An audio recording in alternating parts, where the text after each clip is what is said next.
We have AFT Local 1493. It looks like Michael Hoffman will be speaking with us. Hello, thank you. For AFT, I'm going to make some remarks. And first, I want to introduce myself so you understand a little bit about my perspective. I'm currently a chapter chair at Cañada College, but I've been a math faculty full-time since 2011 at Cañada College. I spent a lot of my career trying to help make mathematics and other classrooms into healing, equitable places where we understand that it's human connection that enables growth. So I helped to establish the new Emoja chapter, Cañada College, in which I teach statistics. I also teach calculus to STEM majors.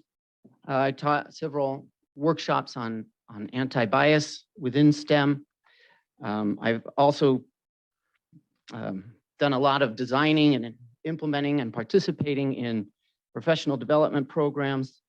In a field like mathematics, where so many oppressive structures combine to keep certain people out of many different careers, I've had to think hard about what conditions allow for faculty to adopt and implement research-based practices that we know can help close equity gaps and improve access.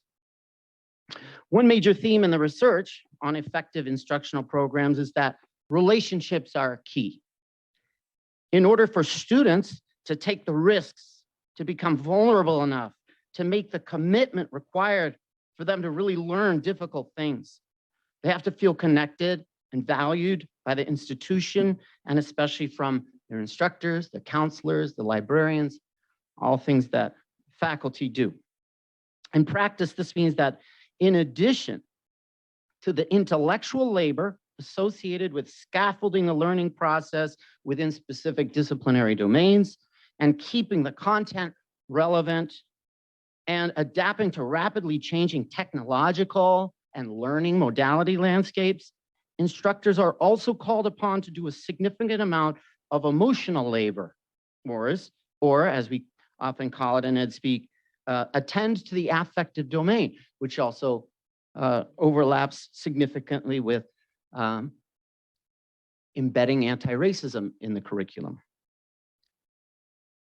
So we have to create safety. We have to address issues of belonging, and we have to help students navigate very unpredictable life challenges.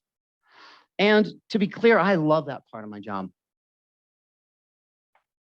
When I feel resourced, when I feel valued, when I feel like my material reality is at least somewhat stable or cared for, I am happy to exhaust myself getting into the messy relationships that are required to get people to overcome their all of the degradation that they face, to really see themselves in a new way. So the point of me telling you this is that I've seen efforts at improving outcomes for students rise and fall for the past 12 years. And my main takeaway is that the kind of ecosystem that allows for quality improvements in instructional outcomes depends on the same thing that high-functioning classrooms depend on: safety, respect, inclusion, where high expectations come with high levels of support. Currently, I'm the chapter chair of AFT 1493 on the Cañada campus, and therefore also a member of the executive committee, the elected leadership body of the union. Right before the July bargaining session, the members of the AFT 1493 executive committee voted to end mediation because it was a confidential process, and we were not making progress on some very important issues. Most importantly, ending mediation would allow us to get more input from our members as the proposals evolve at the table. Our union, AFT 1493, hears from the faculty, and we try to problem solve the faculty to formulate proposals and bring them into the negotiations process, which means that those proposals that we bring are the result of problem solving with the faculty, which are people who teach in the classroom, librarians, counselors, nurses, instructional designers, and I'm sorry, coaches. Uh-oh, I'm sorry if I left anyone out, but I'll sum it up by saying those are the main people responsible for actually doing the labor of the education. That without your relationship, without a good relationship with the people who actually do the educating labor, expecting innovation and expecting the kind of energy that adapting to this very tumultuous time requires is, it's going to be hard. I don't think it's fair to expect that when it feels like you have purposefully hired a negotiator to take an aggressive approach with us. And this is not a personal thing at all, because I'm telling you what the perception is. We hear from a lot of people. As a chapter chair, people come to me with all kinds of their concerns, okay? So what I'm going to do is collect some themes and then read some quotes. Big themes are sentiment that I hear from people, okay? So these are people who come to us, and these are the people who are part of the body most responsible for delivering the education. How can the district justify treating us this way, having an aggressive approach to bargaining when there is really no fiscal explanation for it? Okay, so if there is some larger purpose for saving money by keeping your labor costs down, we haven't been sold. We haven't been won to it. Are we sacrificing for some good reason?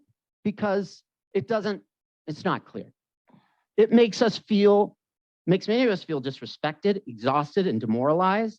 And thus, it makes it less likely that the emotional labor will be done. So while Randy Erickson's strategy might save you some money, right now it's costing you a lot of goodwill from the people who are responsible for doing the actual labor of educating students. Another sentiment I hear from faculty is related to the anxiety surrounding dual enrollment. So I want to read a quote from someone who we sent out a survey laying out the proposals that are now publicly available. And several people commented to the effect of, in my view, dual enrollment has the potential to completely upend our profession and our institution. The district's dual enrollment plan is abhorrent. We should make it a priority to remain a college rather than merging into the K-12 system. So questions of what does this mean for our jobs in the long run? Will high school instructors replace us? Why can't the district administration provide even an inch of acknowledgement that when we applied to be community college faculty, we didn't intend to serve solely high school students, and the expansion, so therefore, those concerns, you may scoff at some of those concerns. I'm just telling you that they're there. And I do think some more leadership could help people understand. I will say that, in my opinion, not just other people's opinion, the expansion of dual enrollment represents a large shift in the working conditions for many faculty. So the least you can do is signal that you will defend the integrity of our jobs by agreeing to some minimal protections that we're putting on the table related to dual enrollment. The last thing I'll say is related to the overall bargaining process, and in particular, the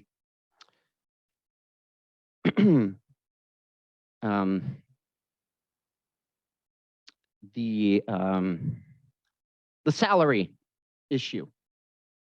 So in 2022 to 2023, the district had a total projected revenue of $233 million, and that academic salaries account for 31.54% of those expenses, right? So someone from the outside looking at this this at least suggests to me that there may be sufficient funds for a raise that exceeds inflation.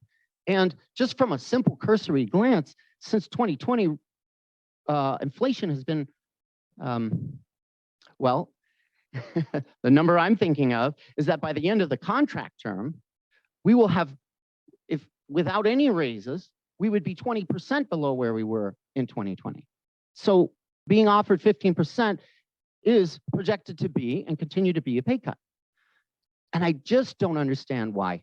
Why would you do that? Why wouldn't you look ahead to the troubling times and take care of your people? If there's some other better thing you're doing with the money, please tell us. But I see 23 million every year being set aside just for buildings.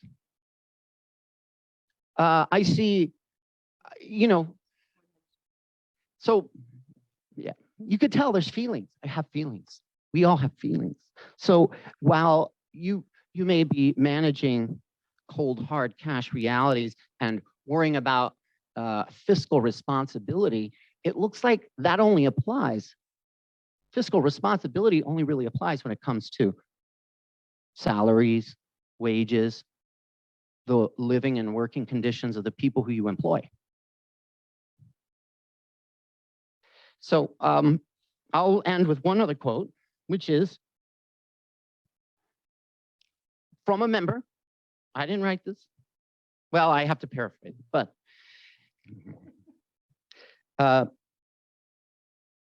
so to tell you the update, AFT now is getting feedback from members on proposals. We're in the summer. So we haven't heard from everyone yet, but this is the kind of thing that we're hearing. In all this time, why have we not called a strike? If we wait so long for a contract, then we're being lied to about the percentage of raise per year. Why not strike? Given that many of us had to borrow money in order to survive the inflationary period we just went through, I'm wondering if, it really is a 15% raise, given that many of us are now paying interest on debt that we had to accrue just to keep up. So I don't think it matches your vision of social justice to treat your workers like they're too expensive. When we are not, there's not a single thing that in the world of acceptable politics we are asking for that is outlandish. I'd like to know what you all think is outlandish about what we're asking for. Thank you for your time and consideration. I appreciate having the floor, and I appreciate all of you for listening. Thank you.